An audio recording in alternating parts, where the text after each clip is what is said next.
seen the media, we've seen the police union, we've seen everybody in this city act like Ricky Cobb II is not the victim in this case.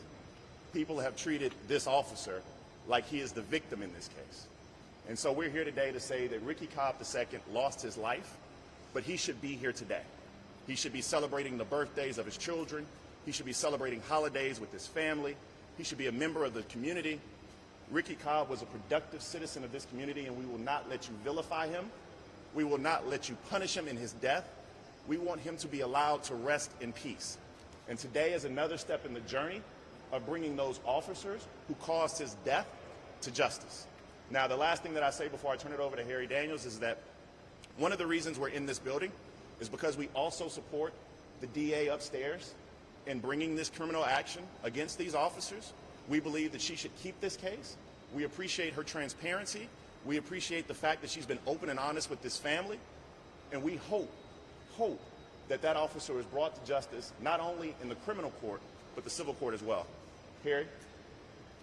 Thank you, Bakari.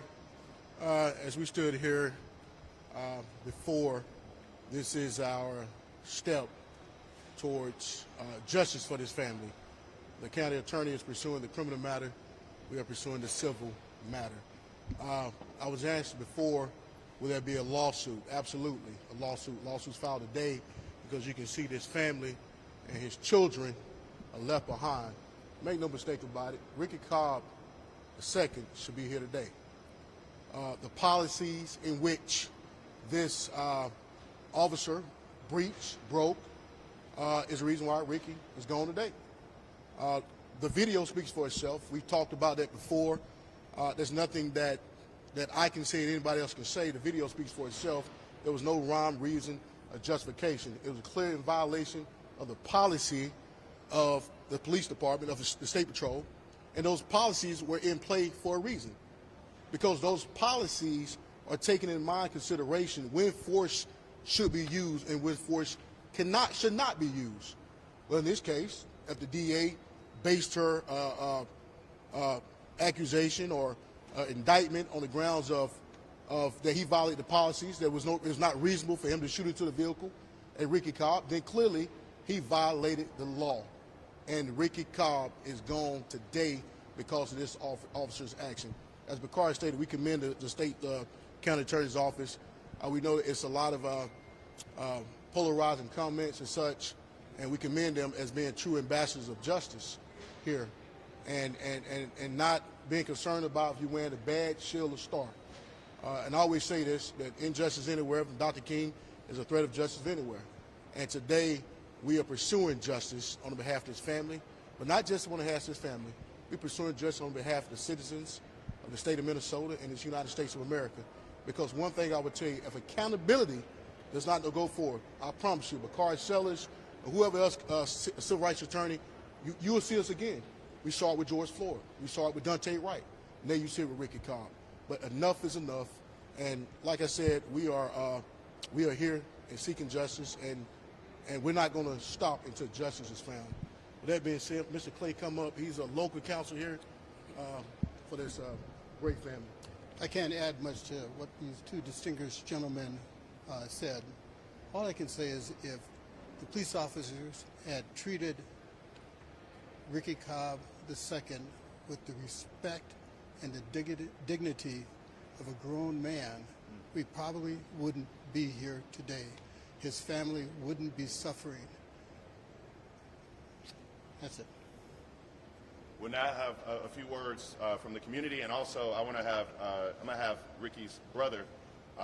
Actually, his sister speak first. I'm going to let his brother speak last. Hello, everyone. Good morning. First and foremost, I would like to thank my Heavenly Father for allowing us this opportunity to speak in front of you and be with you today. Secondly, I appreciate you guys for even being here to support us, to hear our side, to hear our story, and to talk about Ricky Cobb II. As we know, he was murdered July 31st. As you see, our family, we still struggle with this. Time is not gonna heal it, but God got us. He does. it's just unfortunate that even still to today, I still see cars that's missing a headlight, that's missing a tail light, and they're just fine. They're just cruising, just having a good time. My brother should be here. Ricky Cobb II should be here. In due time, you all will hear the truth and hear everything about the situation and know that my brother did not do nothing wrong, that this officer did shoot my brother. He murdered him. He didn't have a pistol, a weapon, nothing in his hand. He did nothing wrong. And so we are seeking justice, not just for Ricky Cobb II, but for our community, for our people, for just everyone, because this isn't fair. Should no one be afraid to drive past a police officer because you don't know if you're going to get pulled over? Should no traffic stop end deadly, ever? Everyone should be able to get home. This past week, my son had a talent show, and a girl sang a song, but it made him cry. And I said, "Why did you cry?" He said, "'Cause I thought about my Uncle Ricky." But the other kids in his class did not know that. So, right, just imagine his classmates laughing at him because he's crying, but not knowing he's missing his uncle. That's stuff we have to deal with. His kids cry on a daily. They can't call their dad. Birthday's just passed. His birthday is coming up. This is fairly hard. But once again, I appreciate you all for listening to us, supporting us, and being here. But we do need justice for Ricky Cobb II. Thank you. We'll now have introduce yourself as well. The mothers of Ricky Cobb II's children say a few words. We'll have Spike say a few words, and then we'll finish with Rashad. Hi, I am Danielle Pickett. I am the mother of Ricky's first two children. My name is Olivia Stroh. I am the mother of his 7-year-old son.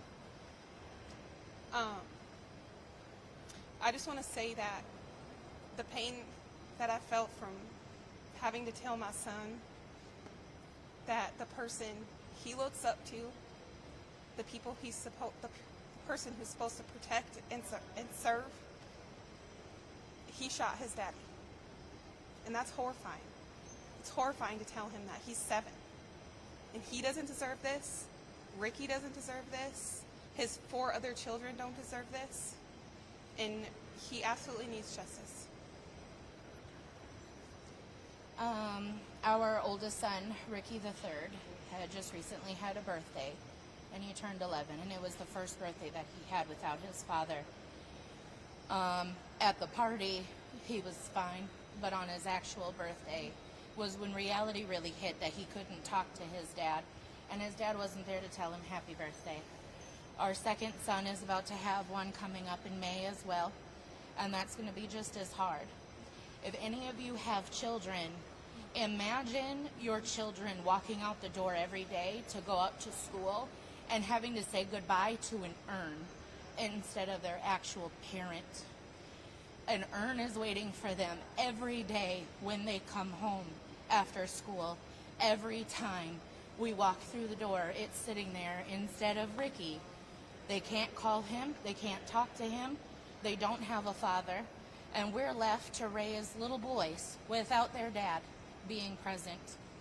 And to go off of what Octavia said about headlights and other people being able to ride around, my heart goes out to the people who have to get in a vehicle every day and leave their house and be afraid of police officers. And it's not anything that I will ever be able to understand.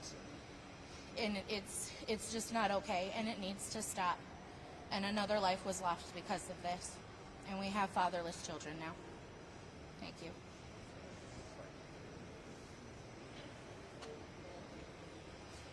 Good morning. My name is Spike Moss. I've been a freedom fighter in this town since 1966. Amen. Since 1966, up until Floyd, we never once received justice. All county attorneys wouldn't even charge on our behalf. So the first thing we want to do in front of this family is give thanks, because it's the first time we've had African-American lawyers come and defend and represent us in this matter in this city. We were always alone, so we got to count that blessing first. But we got to understand this, and I fought these laws.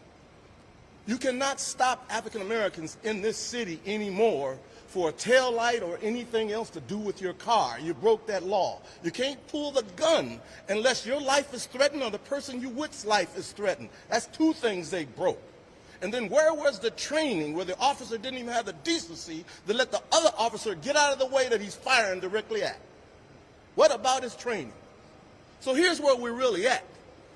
Black people in the Twin Cities, without even a law being broke, if a squad car is behind them, they're having a nervous fit because they don't believe they can make it home. So I need to say that in front of these lawyers. That means we're doing a couple things. We're trying to drive to where their people are before we stop. We're trying to drive where the light is before we stop because we don't trust what they're going to do when you stop. Now, please understand, when you talk about Mr. Cobb, he's asking direct questions. You're not answering. If you don't think he's paranoid, he sees what usually happens when they don't answer. And he drove off. He didn't drive off because he broke a crime. There was no crime committed. You are also in the state of Minnesota. There's no capital punishment in the state of Minnesota. So how do you do all these capital punishments against African American people that you stop? And you did your research. And it said white people are 20-some% more apt to have something in their car illegal than African Americans. But yet you break all these laws consistently since 1966, and the reporting didn't help us, the police didn't help us, the mayor didn't help us, city council didn't help us, and now we're at the state level. And think about this way. The Civil Rights Department across the street never helped us. The human rights over the Capitol never helped us. We're on our own to survive by standing up with our lawyers to fight back. And the determination and guts of this family to stand up because you're going to be harassed too, you can be threatened too. That's what we're up against. And please understand this. I'm the one that went down to the locker room with one of the chiefs and discovered the Nazi uniforms in the locker room in that courthouse. So you can join no matter what you belong to and participate in a crime as vicious as this crime. So as long as they're standing up, this family and our community that hears this, you got to stand up too. It ain't over till these lawyers say it's over. Amen. The last voice you'll hear is one of my new good friends throughout this journey. He's like my brother now, but Rashad Cobb, Ricky's twin brother. Identical. Identical twin. Good morning. All praise to the Most High this morning, first and foremost. We as a family put God first, and we see the ugliness coming out of the people that we expect to protect and serve. Now, we only ask for something that's all right. We're not talking about white and black here. There's no color when you're talking about wrong and right. When you have laws set in place for wrong and right, certain things are set after wrongs are done to get right. My family shouldn't have to go through what we go through, and other families in the nation shouldn't have to go through it either. But we consistently have to go through it because the people that's in power don't really have any power, and then when they do show power, it's showing ugly face. We're tired of that. We want you guys to understand these are laws set in place for everybody, and people that have badges don't get set aside. People that have authority don't get set aside. If we have to come as a people to talk to the people for the people, then the people should share the people and come together for the people. That makes sense to me. I don't see anything equal about what happens to my complexion in this country. When we go around the world, they love us. We walk outside our houses, they hate us. I want to figure out, what are we doing so bad as a people that you can decide our fates when we wake up? When we get inside courtrooms, you guys are already deciding on what's going on behind closed doors. That's not fair. We want equality. We want justice. We want our peace. And above all, we want our freedom. And if we don't get that understanding,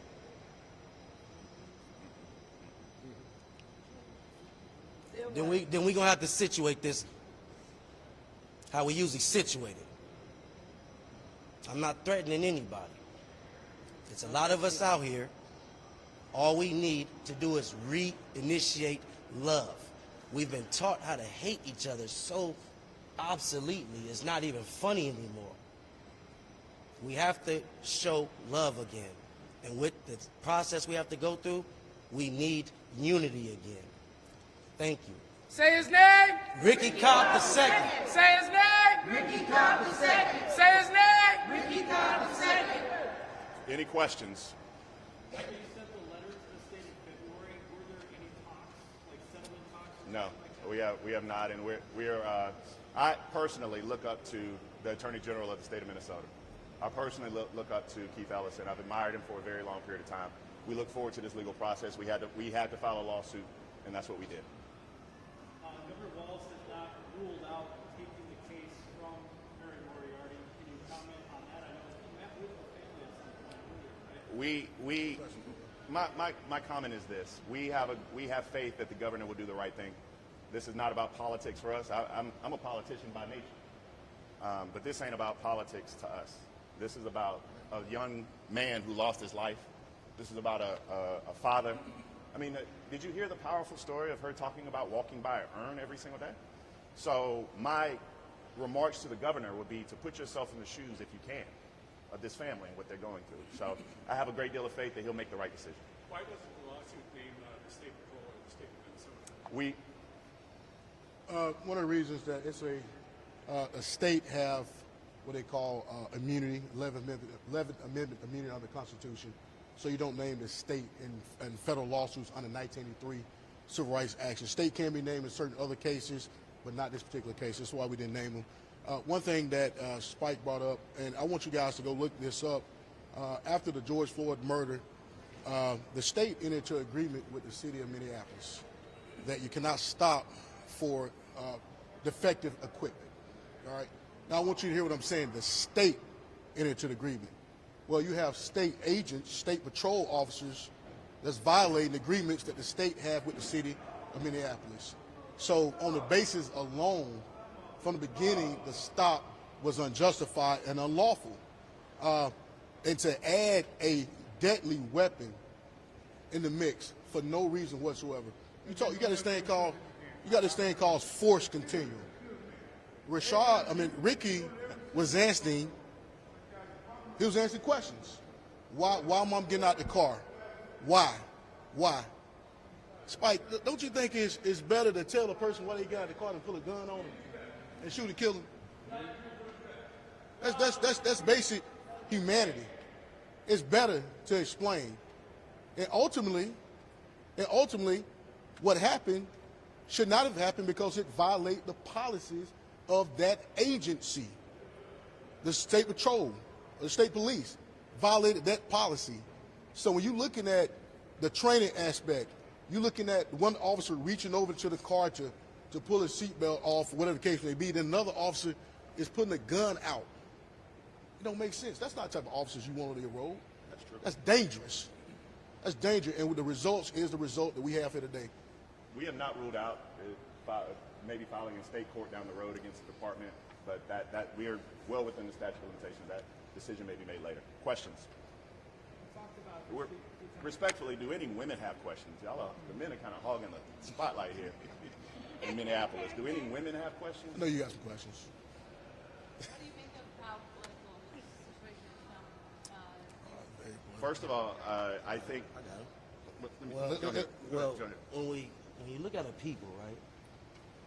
Eagles get treated better than us. Dogs get treated better than us. Everybody get treated better than us. So when you look at political, this has nothing to do with politics. This is all moral standards. And Minnesota has no moral standards as we stand here today. All we're trying to figure out is put the politics aside, bring humanity back so we can figure out a moral understanding, right? No politics. I've been disappointed. That's a really good answer, Rashad. I've been quite disappointed with counsel for the officer. I've been disappointed with the police union. But one of the things that I told Ricky's father yesterday when we had a little family meeting is that you just have to keep your eye on the ball. And for me, that's justice.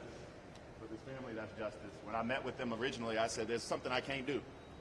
I can't bring Ricky back. But I damn sure can fight for justice. Real talk. And so the politics aside, we'll let people get reelected. We'll let people support who they support. But we stand squarely on our 10 toes, and we will go toe-to-toe with whomever is in front of us to get to that goal of justice. Respectfully, if I can. Yes, you got it now. All right. There you go. Okay. You mentioned the political nature of this case, but we do see now, our elected officials weighing in. Even yesterday, our Minnesota Republicans requesting that the House Judiciary Committee investigate the county attorney's office. What do you think it is about this case that has had so many politicians weighing in and has led to this becoming so political?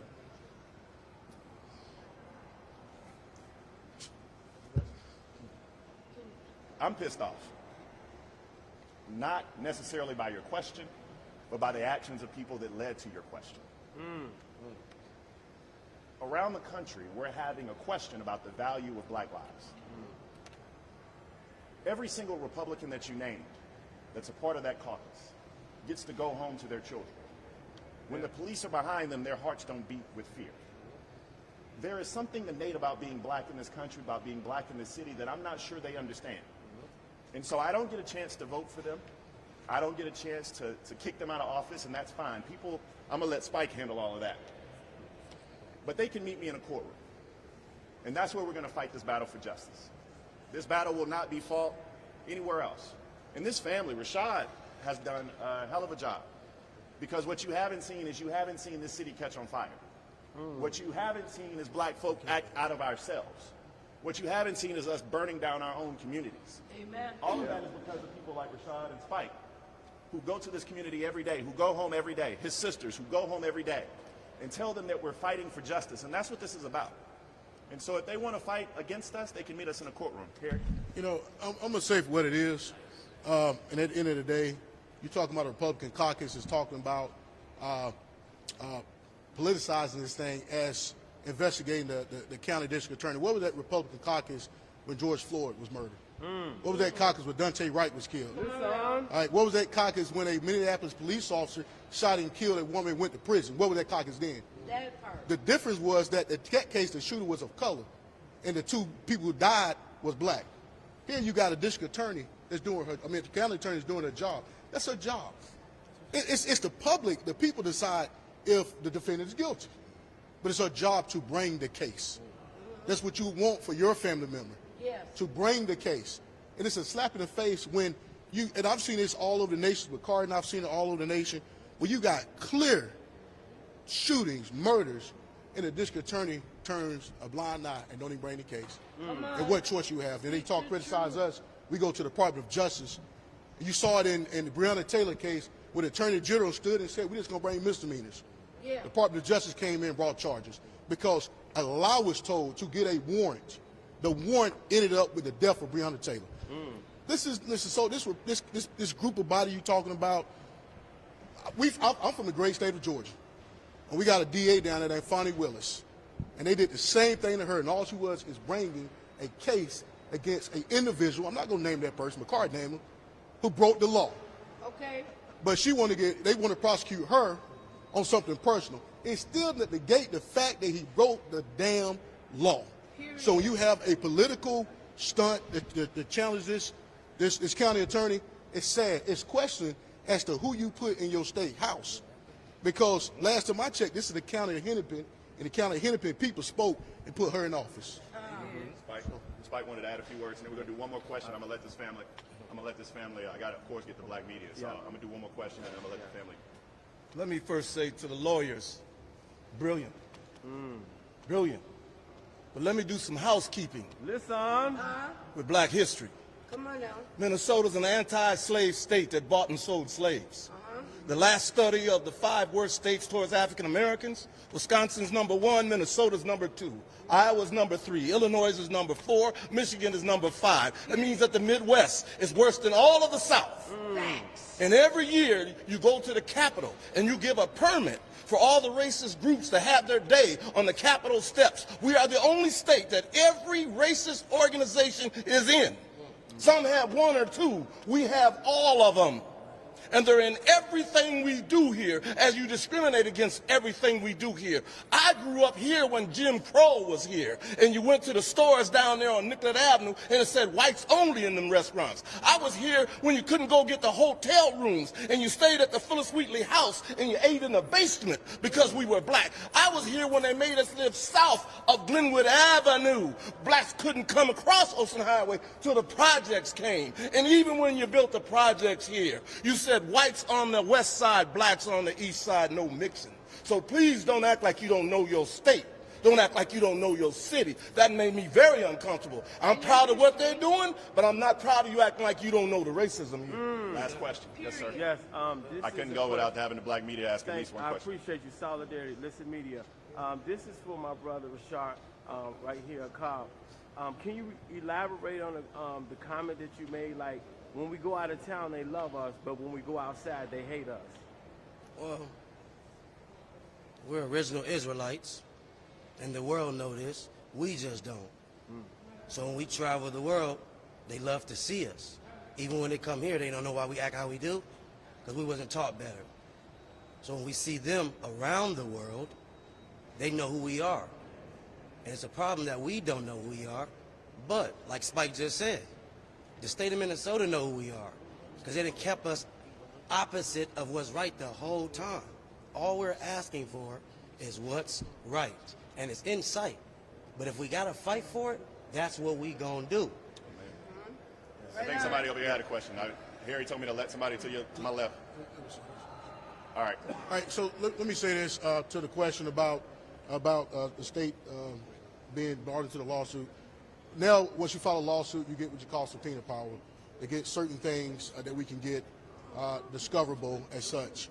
And if obviously we were within the time frame to bring this case, and in fact, once we get discovered information, we get communication, radio traffic, reports, statements was made to the investigators as such. We didn't have that information before. So once we get that subpoena power and we see the other claims that arise or other parties, we will be amending the complaint. So this lets you know this is the initial complaint. It does not mean it's not a complaint that will not change. With that being said, we're going to have Bakari. Any more questions? Last question. Oh, Denzel Washington, deep now. Bakari Sellers, Bakari Sellers, Sellers.